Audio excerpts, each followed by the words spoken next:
Hi guys, thanks for tuning in to another episode of Nuggets News. Well, today I want to do something a little bit different, a non-crypto related video, and talk about a very interesting video I watched recently. I'll put it in the description below. Top 10 reincarnation stories.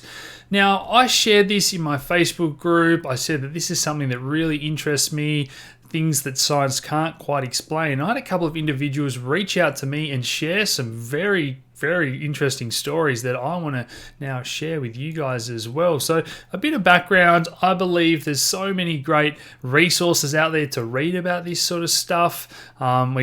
We grow up and go through school and taught that everything is a certain way, and there is so much out there, the unknown, that really interests me. Now, different religious and spiritual beliefs will tell you different stories about the afterlife, meditation, out-of-body experience, reincarnation, and I'm not too fussed what you believe. I actually believe that everyone should be entitled to believe what they like, but obviously my personal journey, finding meditation, open-mindedness, really questioning everything, particularly in the pharmaceutical and medical world, that really led me to questioning the financial system and finding Bitcoin, obviously going down this path of meditation and consciousness and so on.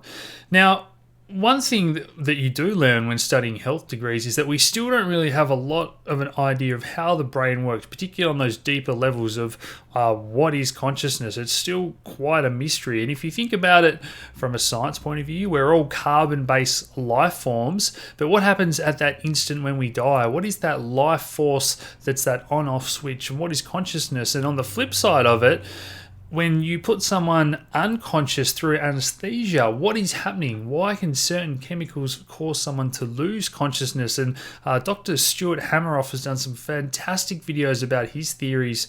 He's an anaesthetist and someone that really studies this stuff. So look, personal experiences, I've certainly had some things I might share in the future, whether you want to call them sixth sense, extrasensory perception, just things that science can't really explain that further led me to be open-minded. And obviously in my family, I talk to people above me in the family tree, and they tell me that they've sort of experienced this as well. So here's the first story that someone shared with me.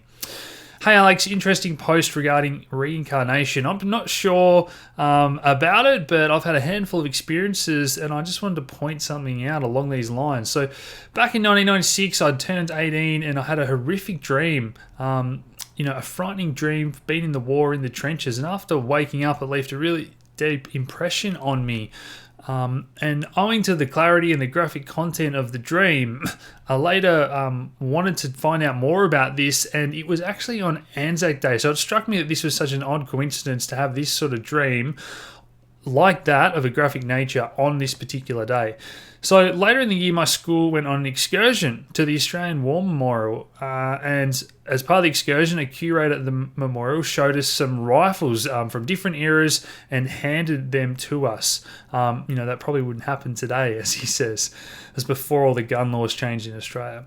So one was a Lee Enfield .303 standard issue rifle from the First World War, and as soon as I was handed this rifle, the weight and the shape, it was all very familiar. When I looked down the sight, it was exactly the rifle I'd seen in my dream months earlier. There's protective metal lugs on either side of this sight, and you don't see that on a lot of guns, and this stood out to me immediately.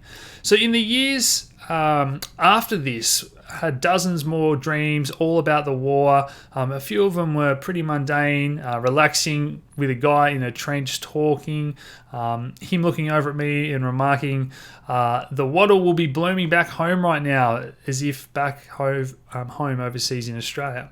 So other dreams were more terrifying, feeling intense fear while standing on the fire step of a trench, taking shots and attacking figures in the distance as artillery fell around us, looking down beside me at guys that were shot, and people in hysterics and screaming. I don't care what happens as long as I don't have to hurt anyone. So I also saw distinctive ruins of the Belgian town of Ypres, I believe that's pronounced, in my dreams, before ever consciously seeing it in history books. So for those that want to Google Ypres cloth hall in World War One, you'll see that these remains are quite distinctive, and all of these dreams to me were absolutely clear.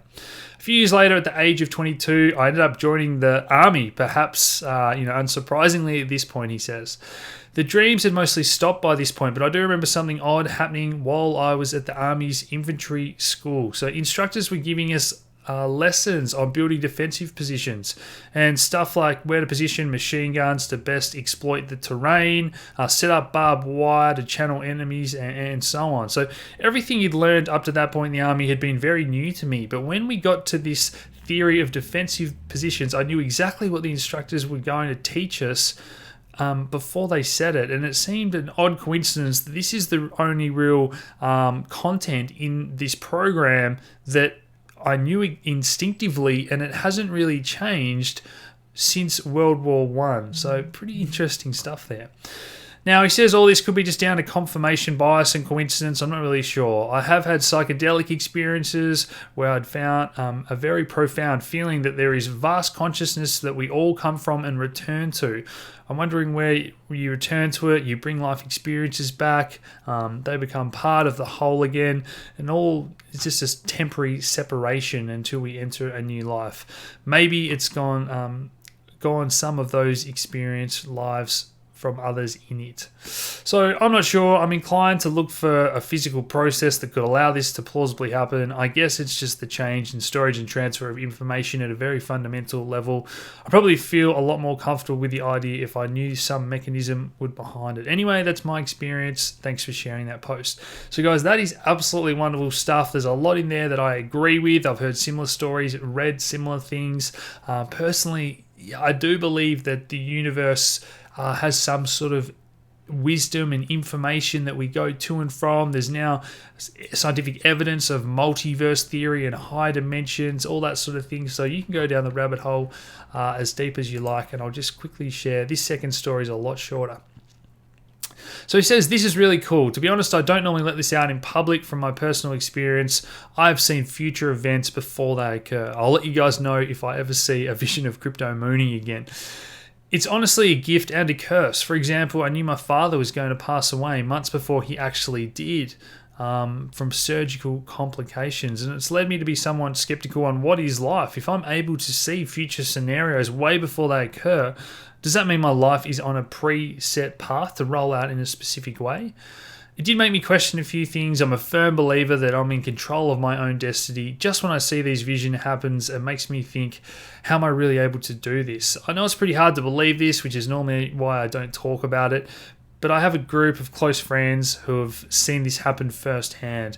And since that, a few of the boys have believed me, and I've explained all of the scenarios that have happened in my dream prior to occurring in real life. So, look, thanks for sharing, guys. If you do want to share further stories in the comments below, please do. But I guess to wrap this all up, a lot of my friends that I got into meditation and started them on their own journey of open-mindedness. Now, whether it made them a lot of money financially from investing in Bitcoin and cryptocurrency, or whether it changed their life path by being open-minded and questioning things and getting into meditation, a lot of people have told me that I changed the direction of their life. And I guess it's something that's a little bit weird to think, but whenever I share these stories, and don't be afraid to be yourself and talk about these things if you feel they're important, because I've had so many people reach back out to me and further my information, my education, my knowledge of how this all happens. And if it helps someone else open up and share these stories, I think there is so much there that Western science hasn't yet discovered.